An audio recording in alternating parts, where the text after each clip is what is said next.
আজ দুদিন বেশ ঠান্ডা পড়েছে। সকাল সকাল চলে আসতে হয় ঠাকুর ঘরে, তাই গায়ে একটা চাদর দিয়ে চলে এসেছি। ঠাকুর ঘরটা সব মুছে পরিষ্কার করে দিয়েছি। এবার সব রেডি করছি পুজোর জন্য। পুজোটা যদিও বেলায় মা করে দেবে, কিন্তু আমি সমস্ত সব গুছিয়ে দিই। ধূপ বাতি প্রদীপ সমস্ত সব রেডি করে দিই। তবে সকালবেলায় ঠাকুর ঘর মুছে ঠাকুরের বাসন মেজে পরিষ্কার করে, এমনকি আমার গোপাল ঠাকুরটা তো ছোট্ট পুচকু গোপাল, এই যে দেখছেন দোলনায় বসে আছে, ওকে ভোগ দিয়ে দিয়েছি। দিয়ে এবারে বেলার যে পুজোটা হবে তার জন্য গুছিয়ে দিচ্ছি। মা বয়স্ক মানুষ তো পুজো করে, কিন্তু আমি একটু গুছিয়ে রাখলে ওনার সুবিধা হয়, তাই আমি একটু ভালো করে সব গুছিয়ে রেখে দিচ্ছি। এখন যাচ্ছি বাসনগুলো মেজে নিয়ে এসে, সমস্ত আমার তো পেতলের বাসন, কাঁসা পেতল, এগুলো একটু মুছে রাখতে হয়, না মুছলে না কেমন একটা দাগ হয়ে যায়। তো ওই জন্য মেজে ভালো করে পরিষ্কার করে এগুলো মুছে দিচ্ছি।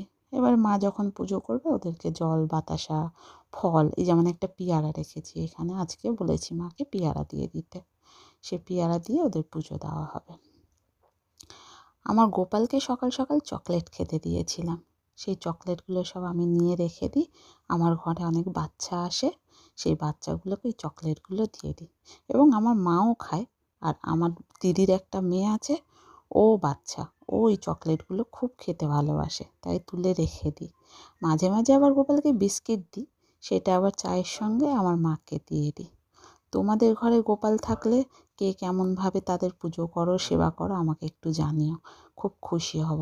এবং কিছু জানার থাকলে আমি জানতেও পারবো তোমাদের কাছ থেকে যে গোপাল সেবা কীভাবে দেয়। যাই হোক, আমার ঠাকুর ঘরে শুধু গোপাল নেই, অনেক রকম ঠাকুর আছে। আর আমি বাবা লোকনাথের ভক্ত যেহেতু, তাই বাবা লোকনাথেরও মূর্তি আছে। বছরে একবার বড় করে বাবা লোকনাথের পুজো করি, সেই পুজোর ভিডিও তোমাদেরকে দেখিয়েছি এবং দেখাবো আগামী দিনে। তো এখন আমার মোটামুটি পুজো ঠাকুর ঘরের কাজ সব শেষ হয়ে গেছে। ঠাকুরের মাথা, ফ্রিজের মাথাটা একটু পরিষ্কার করে নিলাম, গুছিয়ে নিলাম, এবং চারিদিকে একটু গুছিয়ে গাছিয়ে রেখে দিয়ে যাচ্ছি, যাতে মার কোনো অসুবিধে না হয়। আর আমারও মোটামুটি কাজ হয়ে গেছে, তাই আমি চললাম। টাটা।